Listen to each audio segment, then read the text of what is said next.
Assalamualaikum warahmatullahi wabarakatuh.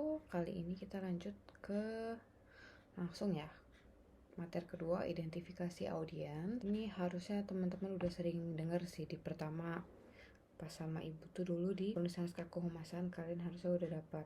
Kedua di produksi media humas juga harusnya kalian udah belajar.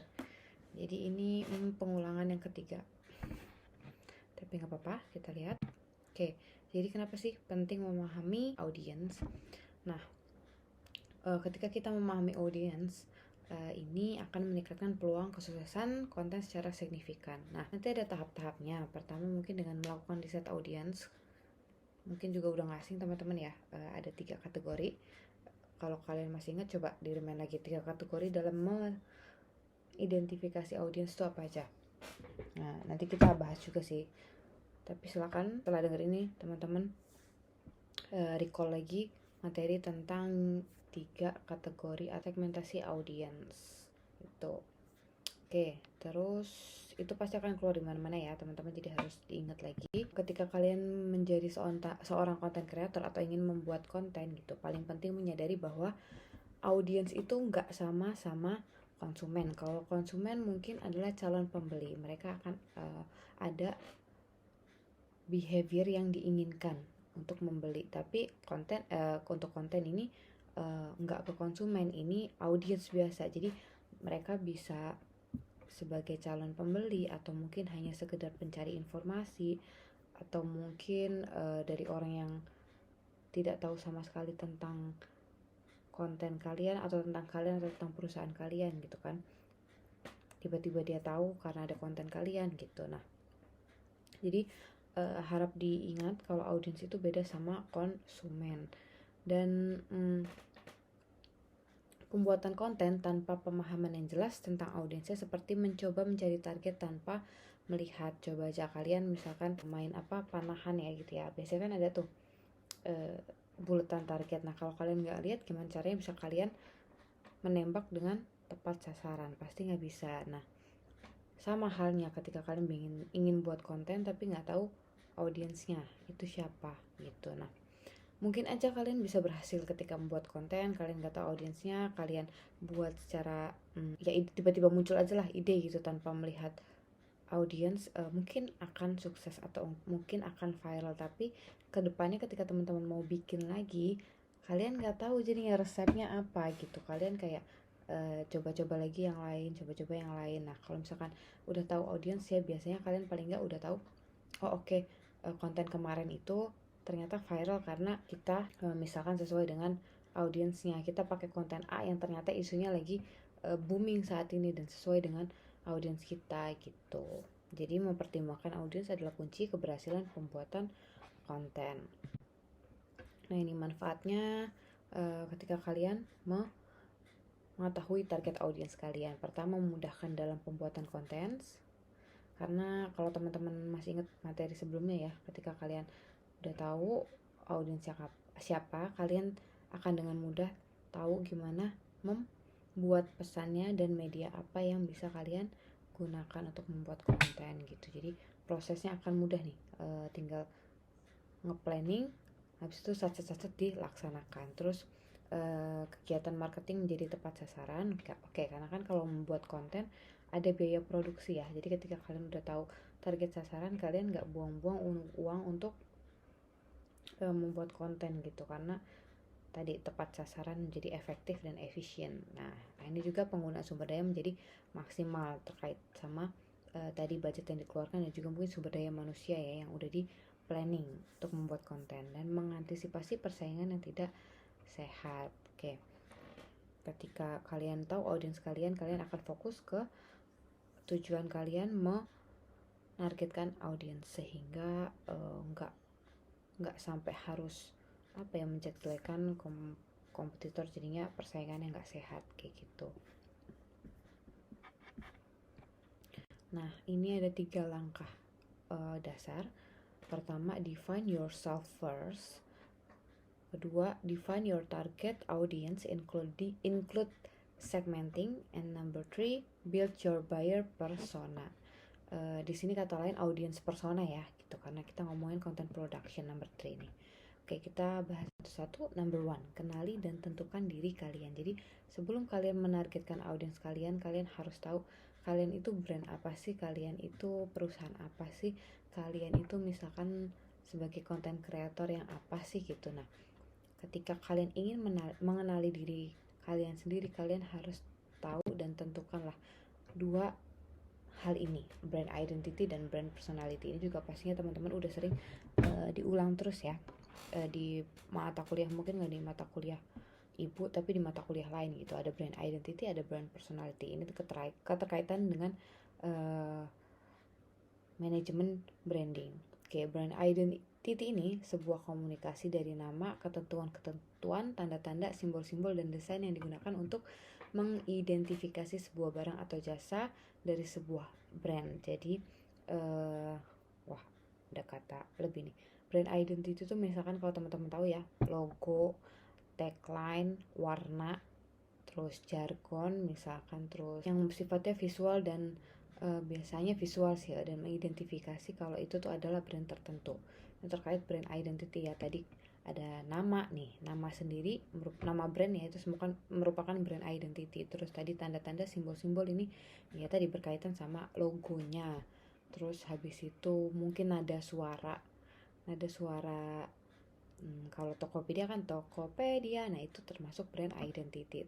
Kalau warna-warna juga ya, tadi ibu udah sebutin, mungkin kalau Shopee warnanya oranye, Tokopedia itu warnanya hijau gitu. Terus kalau McD, ibu sebut McD, warna pasti kan akan keluar merah, kuning gitu.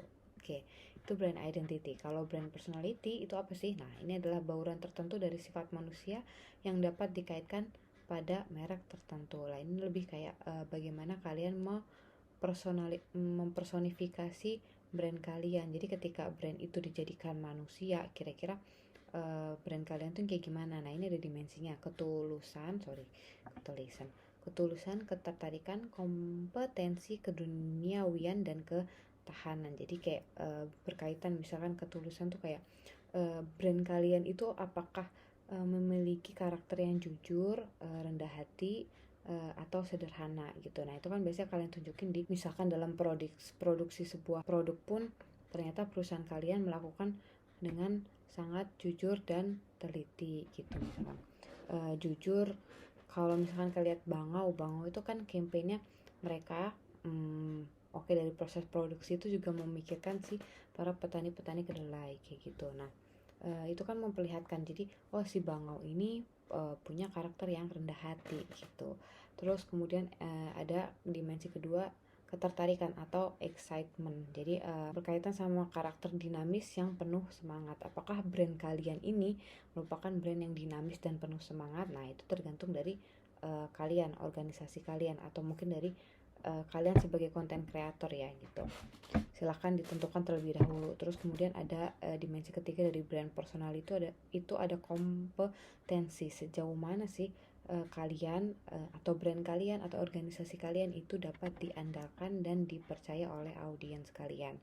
Terus keempat ada dimensi keduniawian. Jadi hal ini berkaitan sama eksklusivitas yang dibentuk dari brand kalian atau organisasi kalian atau kalian sendiri sebagai content creator. Jadi kayak gimana prestisnya dari brand kalian gitu, gimana daya tarik dari brand kalian atau dari organisasi kalian, dari kalian sendiri sebagai content creator kayak gitu. Terus terakhir ada ketahanan. Jadi kayak bagaimana brand kalian ini bermanfaat dan mendukung kegiatan serta kekuatan produk tuh kayak gimana gitu. Nah, jadi perlu dulu kalian menentukan brand kalian, tadi berkaitan sama brand identity sama brand personality ya. Jadi ketika kalian membuat konten itu pun akan konsisten. Misalkan dengan brand identity kalian akan konsisten pakai, mungkin ada logo-logo tertentu yang dipasang di kanan gitu, atau mungkin ada warna-warna tertentu yang dipakai untuk elemen-elemen grafisnya kayak gitu. Terus ada tipografi tertentu yang digunakan ketika kalian membuat video gitu, atau membuat konten visual gitu. Terus habis itu kayak misalkan brand personality kalian itu brand yang ceria, brand yang penuh ketulusan, warna-warnanya pun pasti akan disesuaikan. Terus isi konten pun pasti akan disesuaikan, cara pembawaan pesannya, misalkan kalau semangat kalian pakai kata-kata yang menyemangati gitu. atau kata-kata yang kekinian lah, atau kata-kata yang gak sedih gitu. Oke, ini pertama, langkah pertama kenali diri sendiri dulu. Kedua baru tentukan target audience. Nah ini udah dibahas tadi awal, disinggung-singgung lah, ada 3 poin segmentasi. Pertama demografi, geografis dan psikologis.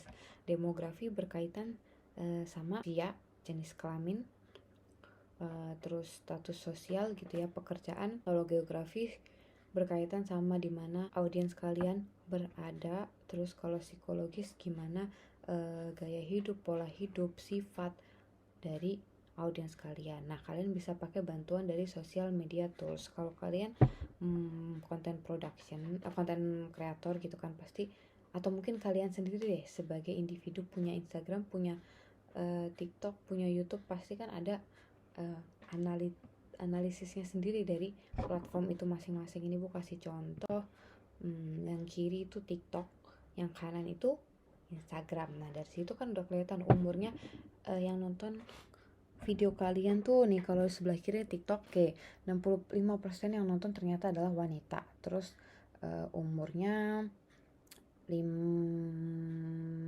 hampir setengahnya itu di antara 25 sampai 34 gitu. Terus locationnya sendiri ada di Indonesia paling banyak. Oh tapi ternyata kena nih sampai ke Malaysia atau mungkin negara lainnya. Nah ini kan berarti berkaitan sama segmentasi apa tadi, demografi dan geografi. Nah psikologisnya ini kalian harus cari-cari riset lagi di luar bantuan sosial media analitik ini gitu. Kalian bisa riset pakai browser gitu, googling gitu ya, umur segini wanita itu sukanya apa, biasanya di Indonesia tuh sukanya apa, kayak gitu. Nah kalau sebelah kanan ini Instagram. Dari sini aja sebenarnya agak beda ya analitik di TikTok sama di Instagram. Kalau di Instagram mereka fokus ke, bisa nih, kalau Instagram ini ada kota, ada negara. Kalau di TikTok ini negara ya, tapi ibu belum otak-atik lebih lanjut sih ini apakah bisa kota juga. Nah ini di sini di Instagram ini bisa kelihatan rata-rata umur yang lihat, ternyata banyak di umur 18 sampai 24 gitu. Oke, dari sini bisa membantulah riset kalian tentang audiens. Terus kalian segmentasi. Nah ketika kalian kayak gini kan udah kelihatan, ternyata jelas nih banyak konten yang nonton di antara umur, misalkan di TikTok 25 sampai 34. Ini umurnya beda ya, 25 sampai 34 misalkan. Oke. Dan wanita, ini ibu ambil yang TikTok. Habis itu build your persona. Nah apa sih itu persona? Persona itu kayak persona audiens yang merupakan karakter fiksi yang dibuat berdasarkan riset dan mewakili target pelanggan yang sudah ditentukan akan memakai produk atau layanan, atau mungkin yang akan mengonsumsi konten kalian. Nah contohnya biasanya dibuat kayak gini nih, buyer persona template.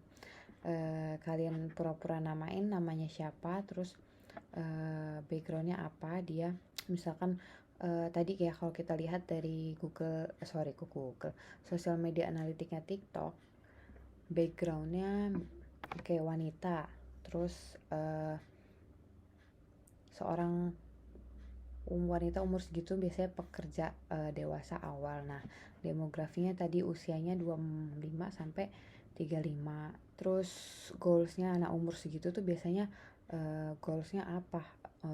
Mencari jati diri mungkin bisa aja, atau mencari jodoh, atau mungkin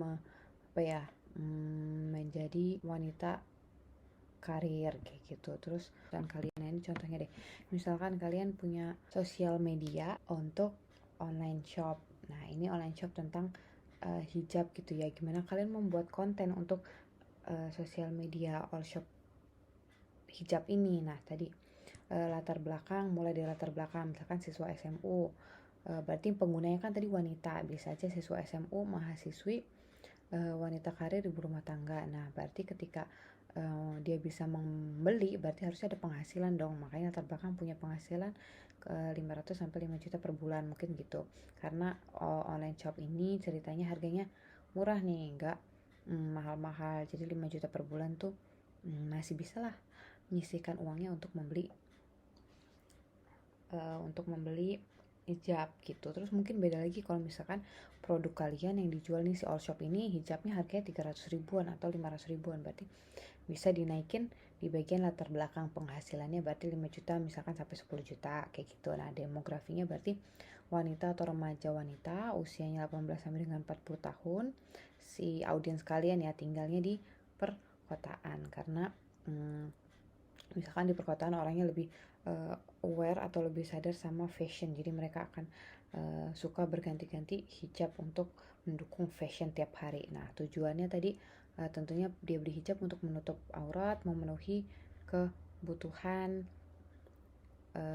pakaian ya gitu, kebutuhan pokoknya, hobi dan ketertarikan. Misalkan orang yang pakai hijab itu berarti sukanya pengajian, terus karena tadi relate sama tinggal di perkotaan itu ya, mereka melihat fashion atau gaya, terus mereka suka membuka internet untuk mencari referensi. Nah tantangannya mereka pengen tampil syar'i tapi tetap modis dan cantik gitu. Nah masalah yang mereka hadapi misalkan keberatan dalam membeli, biasanya tuh tantangannya karena apa? Harga terlalu mahal, model cepat berganti, udah punya banyak koleksi. Kekhawatiran terbesar dari si audiens kalian misalkan orangnya gengsi, takut tertipu, tak punya anggaran. Nah ini tadi berkaitan sama buyer persona atau mungkin kayak SWOT audience ya gitu.